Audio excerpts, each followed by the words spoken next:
Hey everyone, welcome back. So this is the 9th video of the 11 video series on Giraffe for practitioners. We've actually touched on a whole lot of parts of the Giraffe and financial Your P&L modeling. should be built, the back end should be set up. We definitely should have a P&L by now, right? Yep. Now, why did we go in this direction, right? This is what's interesting, because I get a lot of pushback sometimes on how we think about modeling, because it is not intuitive. Mm-hmm. So I go back to, we started with the custom tables, the assumptions, the staffing, and then we jumped to Your operating OpEx. expenses, revenue, cost of goods sold. This is actually the last piece. So when we do what is known as blueprinting, and I believe Corey showed us in the second video, blueprinting takes what is intuitive, right, and builds that model into Giraffe, but on a cash basis. Mm-hmm.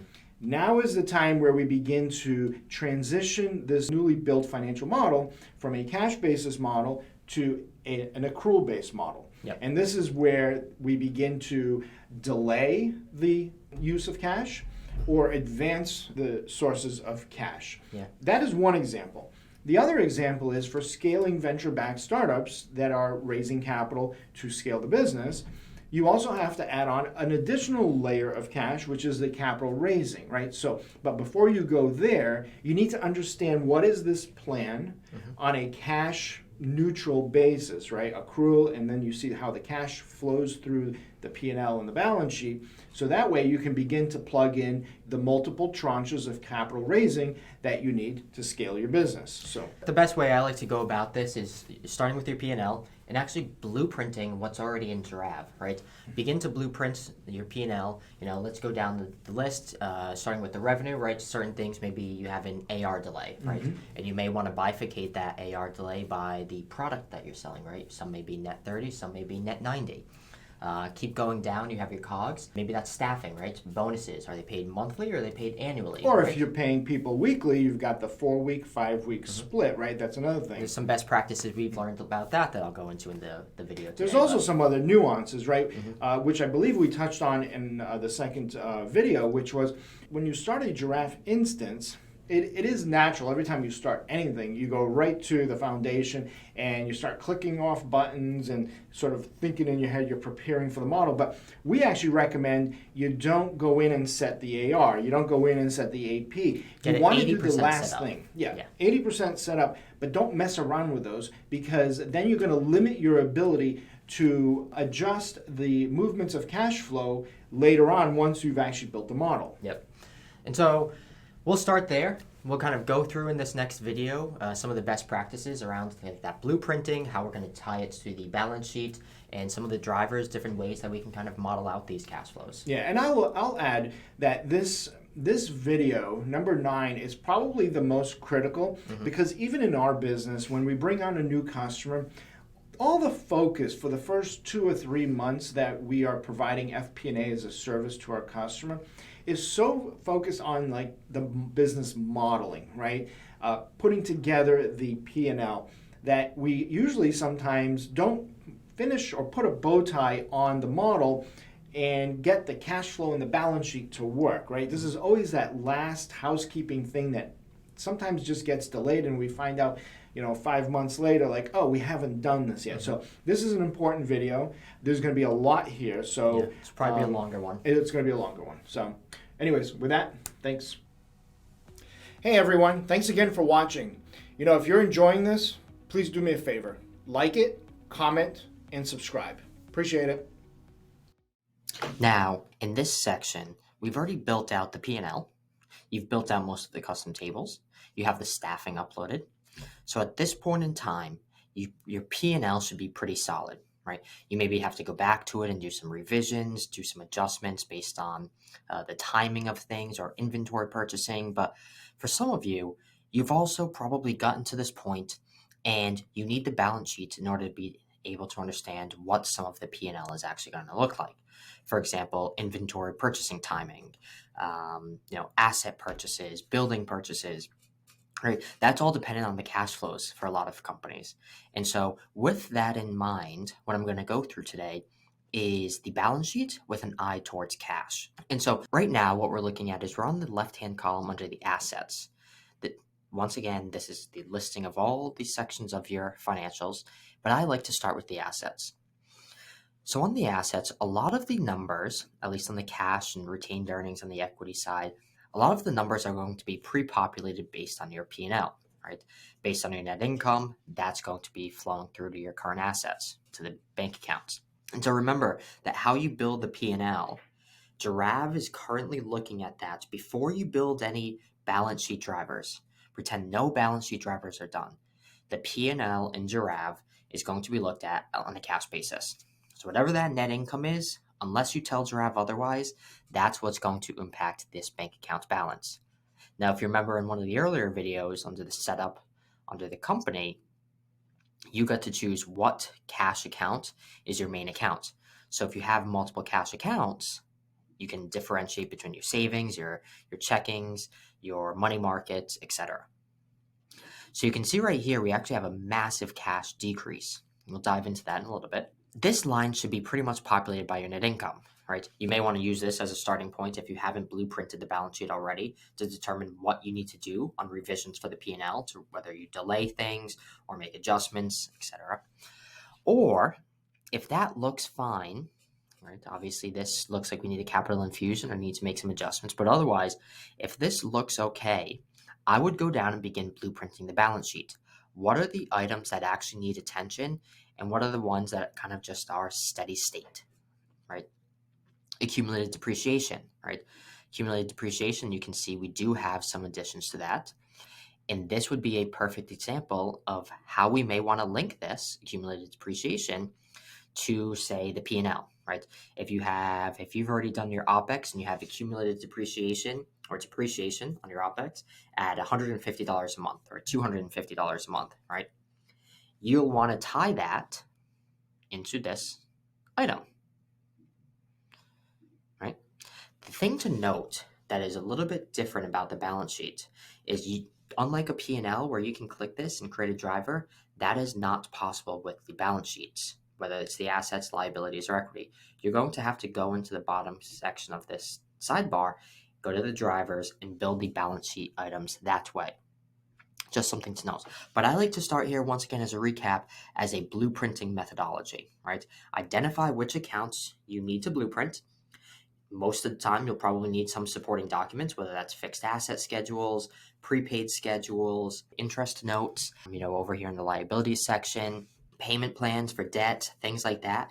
Identify what those are, retrieve them from the client, and then come back to the table and start building this out. Another section we're going to talk about is accounts payable.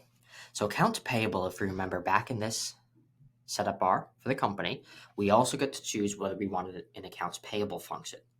Now, my first recommendation was you don't select one. You set it at net zero or nothing, preferably. You do not make a selection for that. And you basically tell the system that all of your revenue is COD, cash on delivery, or paid up front. Then you're able to bifurcate between your different revenue streams if they do have segmented AR, right? One revenue stream may have net 30, another may have net 90. Instead of averaging that out to net 45, I'd rather see you actually build custom drivers that delay that cash. Another few best practices are things like credit cards. Credit cards for a lot of companies, unless there is a high balance that they are planning to pay down, a lot of companies will just have some stagnant amount on the balance sheet. It may fluctuate between 11,000 to 8,000 to 15,000 to 12, right? It may jump around, but best practices is not to think about those tiny details here. Set it at an even number, set it to 11,000 as a consistent balance, and just forget about it, right? It's not worth modeling out what the ending balance on something of a credit card is going to look like. Accrued expenses may be a bit different, right? You may want to think about whether that's payment plan, what the detail underlying looks like. I'm going to flip back to assets for a second. Right here we have prepaids. This is going to be an interesting one. So prepaids, you have a couple options, right? Prepaids, you may just want to build one bulk driver that depletes it on a monthly basis and builds it back up once a year. If that is, one or two prepaid expenses. If the client has multiple, you'll probably want to build a little bit something more specific, such as sometimes we've built custom tables that have custom lines for each of the subscriptions when the payment period is, or you may want to just build that directly right over here in the drivers.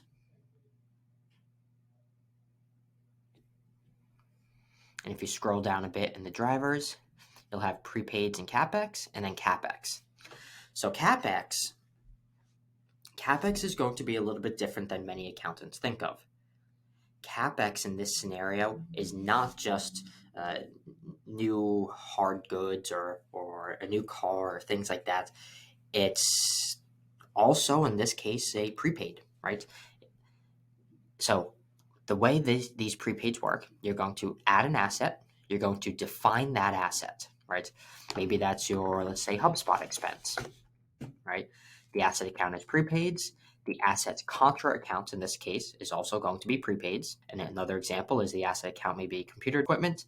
The asset contra is the accumulated depreciation for that computer equipment. And then the expense account, this is going to be the P&L.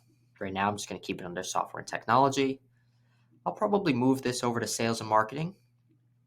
Let's say it's a 12-year subscription, or 12-month, excuse me. And the asset cost, let's make it easy at $2,400. Okay, that should be $200 a month once this loads in. Once you've defined that prepaid, it's not until you actually add it as a CapEx,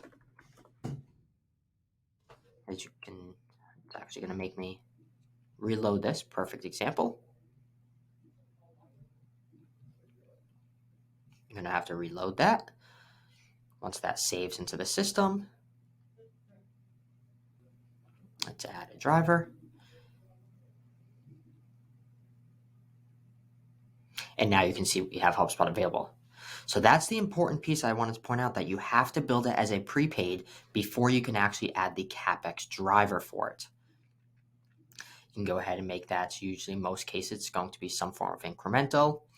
And the driver, this is going to be the perfect example. Taking a step back for a second, if you don't define it as a prepaid here and you decide to use the custom table, the driver is simply going to be pulling off of that custom table, right? Otherwise, you're simply going to add it as a driver here, and you're going to do a constant of 1. You're going to set the start date. The start date is not going to be the cutover date. Be careful of this. The start date is going to be the date in which the subscription is purchased. So if you pay for that subscription on July of every year, you're going to want to do a specific date. We can go back in time, set that July of 21, and go from there. It'll automatically deal with the cash implications separate from what your P&L may show of the monthly amortization of that prepaid. This can get a little bit complex, so don't be afraid to reach out, ask us for questions. We're happy to walk you through what this may look like and how you may want to build it out. There's a million different ways that you can build out the prepaids and deal with the balance sheet. Once again, to recap, our best suggestion is going to be to keep it simple. Deal with the high-level numbers, some of those big chunks of money, whether it's capital infusion or payments for buildings, purchases, assets. Deal with those bulk items. Don't worry about the little things like your phone bill or the exact amount on a credit card at the end of the month. Keep it simple. You're going to thank yourself in the long run. Like I always say, drop a comment if you have any questions or reach out to us directly. We're happy to help you. That was great. So thanks for watching. Please subscribe. Leave us some feedback. Also, check out our website, growthlabfinancial.com. Again, subscribe so you can be notified for the next one.